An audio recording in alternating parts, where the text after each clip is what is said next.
to Palo Alto, California, the farm and the home of the Stanford Cardinals. As we'll see a squad from the Pac-12, the Colorado Buffaloes, facing off with another team from the Pac-12, the Stanford Cardinals. For EA Sports College Football, I'm Reese Davis, joined here in the booth by David Pollack and Jesse Palmer. And guys, let's get...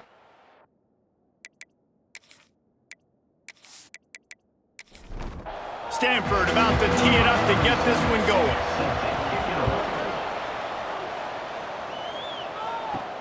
Looking for those open spaces and opportunity. Really disciplined job by the coverage unit to get down there and make the stop at the 19. So Colorado's offense will start this game off. Let's take a quick second to call out some of the impact players their coaches mentioned in meetings this week. Anything you guys heard that really resonated with you? Yeah, I love when coaches talk about guys that bring it every single day. Like, that we can depend on them. They can get other guys lined up. They're always motivated. They're always being a great teammate. These are the guys that coaches love. And big-time players make big plays in big games, right? These are the guys that have to play well if they're going to win games like this. It'll be interesting to see what they do today. They're lining up in the Wildcat. Let's see what they have dialed up for this one. Motion from the back. On the direct snap, it's Williams. And the defense holds firm. No pickup at all on that play. Working well behind the sticks on second down. Pulls it and fires to the left. And this one will be stopped for no gain. They've got to come up with a big play on this third and long. Lewis to throw. Bringing the heat. And the defense makes a play, and they get the quarterback down at the 26.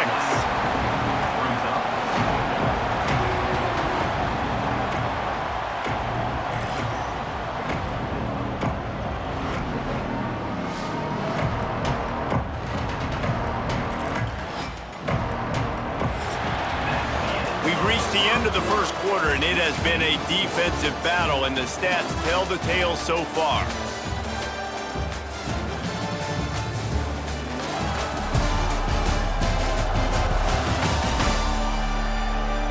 Let's see if the offenses can find a little rhythm here in the second. The Buffaloes will bring the punt team onto the field. Getting our first look of the afternoon at the punter.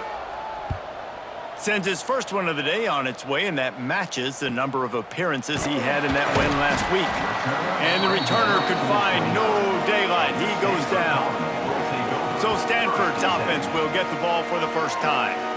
And Jesse, they've got a quarterback that if he can get into a rhythm can certainly make plays for his team. Here's the thing about him, too. He's not the most consistent guy, and he's not the most talented quarterback in the country, but when he's hot, he's really, really tough to stop, David. It's important they get this guy going early. Yeah, and it's not just him. Like, the offense has to, around him, play well. They've got to protect him. Receivers have to make plays. The running game would be good to get going, so it's got to be a team effort because then he can really be at his best. The clock winds down to 2 minutes, and we will take a pause for the 2-minute timeout. The Cardinal come to the line with lots of work to do on third down. From the gun, wants to pass. With the catch, it's Hall. He steps out of bounds, but he's got enough for a first down. New set of downs after the completion. Handoff to the lone back. Got enough for the first down and wants more. And he found plenty of running room on that one before the defense was finally able to get him down. Dropping back, it's Mack. Looking to the big tight end. It's picked off, and they ruin the drive with a turnover. The interception stopped the threat, and the return even better as he crosses midfield and gets it to the 49. Well, obviously it's raining here in this game, and ball's slippery. I don't know if that slipped out of the QB's hands a little bit, but it certainly wasn't an accurate throw, and as a result, it ends up in an interception.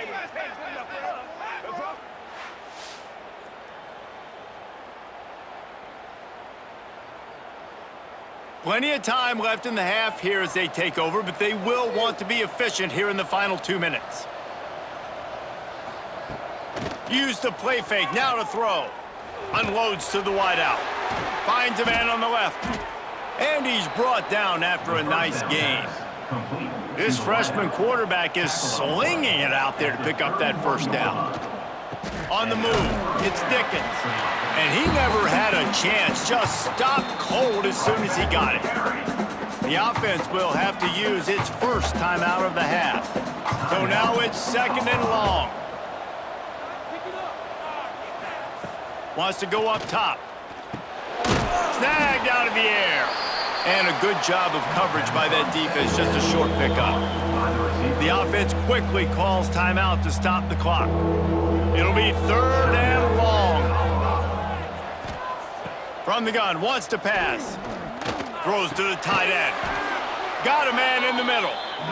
The chains will move, and they'll have 1st and 10 from inside the red zone at the 18. They're threatening to score, and they'll throw it. But a little time, lets it go. Throws it back across his body, and what do you think happened? Intercepted. He's knocked down, but what a play to come up with the interception.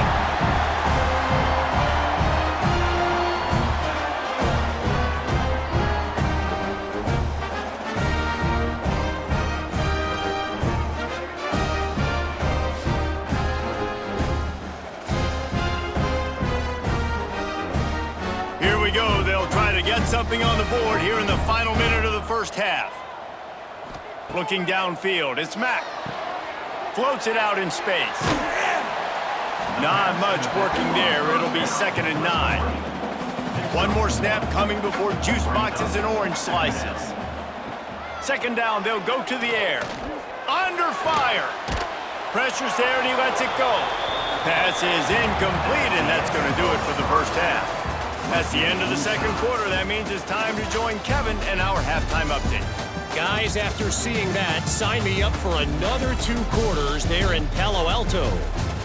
And that defense has to feel like it just played about as close to a perfect first half as it can play. And who am I to argue? I mean, check out that scoreboard. Bone-crushing hits and an airtight secondary. Feels like they have 12, 13 dudes out there against that offense, which needs a real pick-me-up and fast. With that said, let's send it back to the guys on the farm. And the Buffaloes will kick it off to start the 2nd half. And he takes this from inside the 5. He was looking for some running room, but not much to be found as he stopped at the 18. The Stanford offense making its way back onto the field. They'll start the 3rd quarter with the run. Didn't find a lot of room. Let's give him 2 out to the 20. After picking up a couple at 2nd and 8. Out of the gun, the inside give.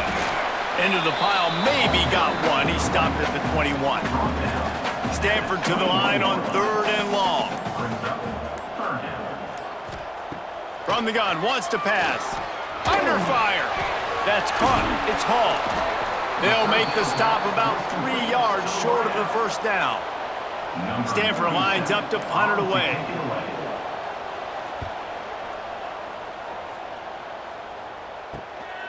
Makes the catch and now looking for just a little bit of daylight. The solid return there offsets some of the punt yardage and really sets up this offense nicely. Lewis wants to pass. Complete with conviction on the crosser. All down, but he has enough to move the chains. As they get set to snap it, just about to reach the end of the quarter. Wants to go up top on 1st down. Caught in the backfield. It's Dickens. And maybe he'll get back to the line of scrimmage, but no more than that. Defense, defense, defense. No one is giving an inch, and the stats bear that out after 3.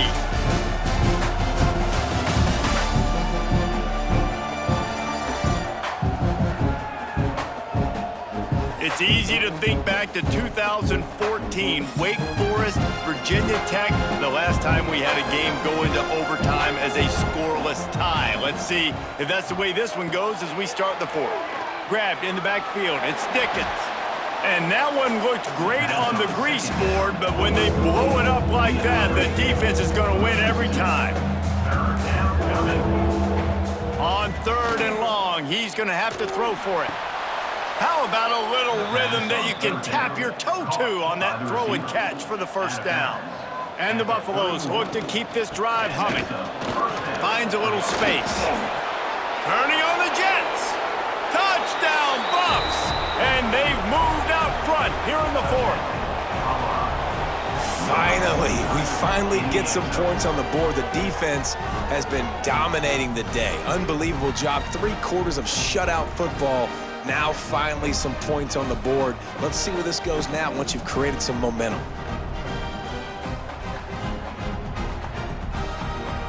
Getting set for the extra point after putting the scoreboard to work for the first time. The extra point is good, and now in the 4th, they're up by a touchdown and an extra point. And let's check in with Kevin Connors in the studio. Kevin? A pair of top 15 teams throwing haymakers today. Let's show you the very latest. LSU has the lead right now, but it hasn't come easy. They're in a tight one. They're up by 6 over Kentucky. We'll keep an eye on things until the final horn in a game that could shake things up a bit in the SEC. And how about that one? Kevin will be keeping an eye on it. Turning it on! Clock stops. We have reached the 2-minute timeout, and the offense is looking for a play to close this deal out. With a first down, they'll snap it from the 32. Gives it on the option. What a job up front, and he'll lose a yard on that one. The Cardinal increasing the degree of difficulty after that last play. It's 2nd and long. He's got him. Good pickup, a little bit short of the sticks. Calling a timeout here, you have to avoid making a mistake in this situation. Looking to pass, it's Mack. Quickly out on the screen to the wide receiver. He'll be stopped about 2 yards short of a first down. It's a 1-score game late, and they've got to go for it on 4th down. Desperate to convert, and he'll throw it. A deep throw as the clock winds down. Hauls it in easily enough for the first down. Turns out to be an easy conversion for this offense as they move the chains on 4th down. In search of that tying touchdown. They've moved the chains a couple of times. It's 1st and 10 again. From the gun, leaves it on the inside with the back. And he was fortunate not to lose yardage on that play, able to wedge it back to the line of scrimmage. Lets it fly. Into the end zone for a touchdown, and now just 1 point away from a tie. What a massive play by this offense. Man, you needed it. Great execution. Now kick the extra point, tie this football game up late, or do you go for 2? Do you go for the win? Do you try to take the lead? That is a you decision. And they are a mere extra point away from tying this game. And the extra point was good, and we are all tied up in the 4th. They're ready to kick it away, and this crowd is buzzing after that last score. He'll start the return inside his 5. He was looking for some running room, but not much to be found as he stopped at the 18. They'll start this drive from the 18-yard line. Going right to work up top. Throws to the wideout. Complete to the left. He's out of bounds after picking up 17. Got to save every precious second. They came out humming on this drive, and now it's first down from the 36. That's reeled in. It's McCoy. He's brought down quickly. Minimal gain there. Still a bit short of the first down. Lewis to throw. Sends it downfield. And it slips through his fingers. Incomplete. That would have been a huge gain if he could have held on. Shotgun snap. Wants to throw it on 3rd. He's got his man. They get the timeout call with 7 seconds left on the clock. The Buffaloes will snap it on 1st and 10. Timeout, Colorado. Wants to throw on first down. Going for it all. It's incomplete, and the clock strikes 0, and we are headed to overtime. Well, guys, let's play some more. Headed to overtime. And this just feels right. Both of these teams going back and forth. So, of course, David, this thing needs to get decided in OT. Let's see who's better. Short amount of time to do it. A couple possessions probably, maybe one possession each. Who's the better team? All right, guys, so here we go in overtime. And just to refresh everyone's memory, alternating possessions starting on the opponent's 25. And it's so nice to be on defense first, to set the tone, to understand what you need. Try to hold them to a field goal. The offense knows they can do their job to go out and get a win. Just 2 possessions, Palmer. Like, you got to be at your best. Yeah, and I love the new rules, too, because in the third overtime possession, it goes to alternating 2-point plays, back and forth. Who's got anything left in the tank here in OT?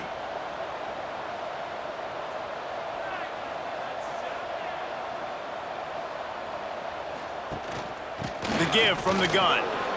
There he goes. Got some room, headed to the goal line. Touchdown, Buffaloes! And they're on top here in overtime. And the running back gets his second rushing touchdown of the game. You want to continue to feed this guy. You could tell he's got a nose for the end zone, knows how to get in there, knows how to make things happen.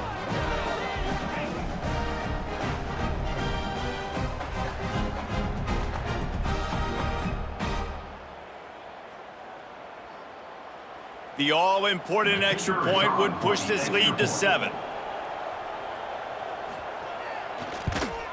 And the extra point is true, and they're on top by 7.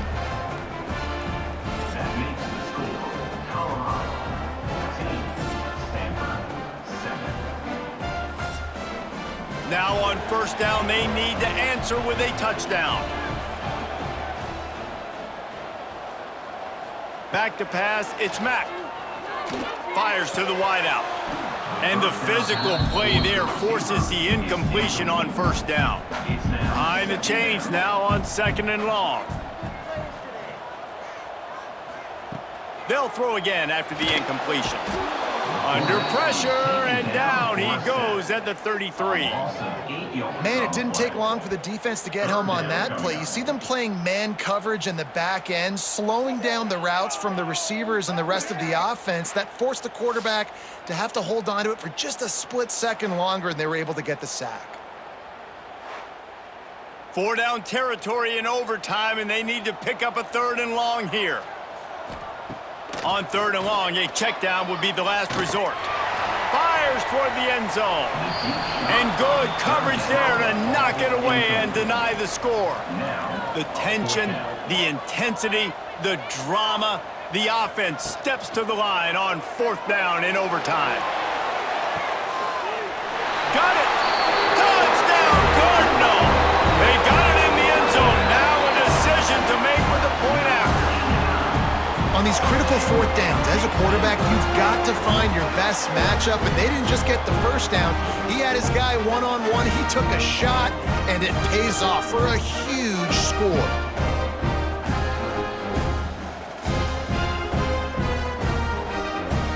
This is like that 2-foot putt. They still need to make it to force another overtime. And he made that extra point. The wet turf, no problem at all.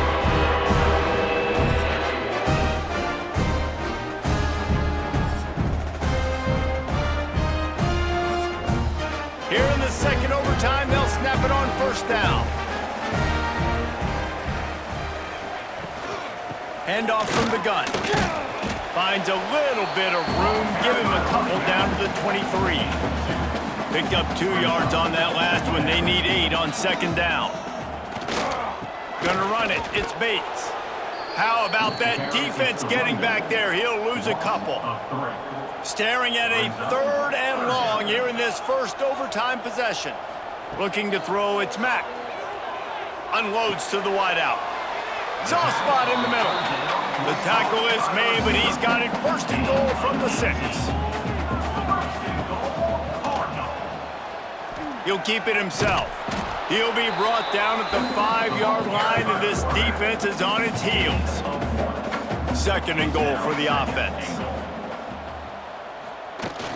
Off the play fake. Quick strike complete. Trying to rumble in.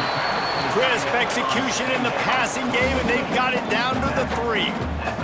The defense has made it tough, but they'll try to plow their way in here on 3rd and goal in overtime. Trying to find the end zone. And they've got him down after the short completion, but they inch closer and closer to pay dirt. And now on 4th down, they will put it on the shoulders of the kicker to save them with his foot. Timeout is called, and it's the defense wanting to make sure that everyone's on the same page for this big down. Splits the uprights, and now they have a 3-point lead here in OT.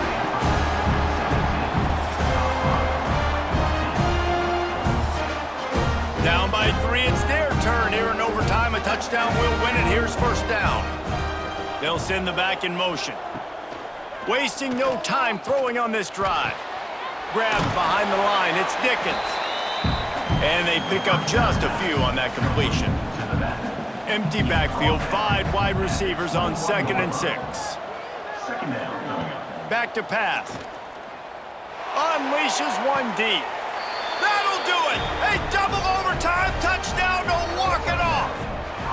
And that's what I love about empty sets and formations on offense, is that when you spread the defense out, you create bigger lanes to throw into. You saw it right there.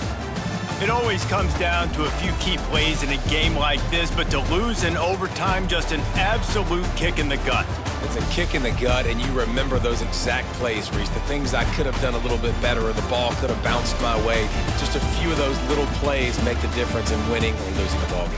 And I think as players too, David, you know, when you watch the film, you didn't do enough, but you definitely had some positives out there on the field. Guys stepped up, guys delivered, and put you in a position to win. In the end, moving forward, when the game's on the line, you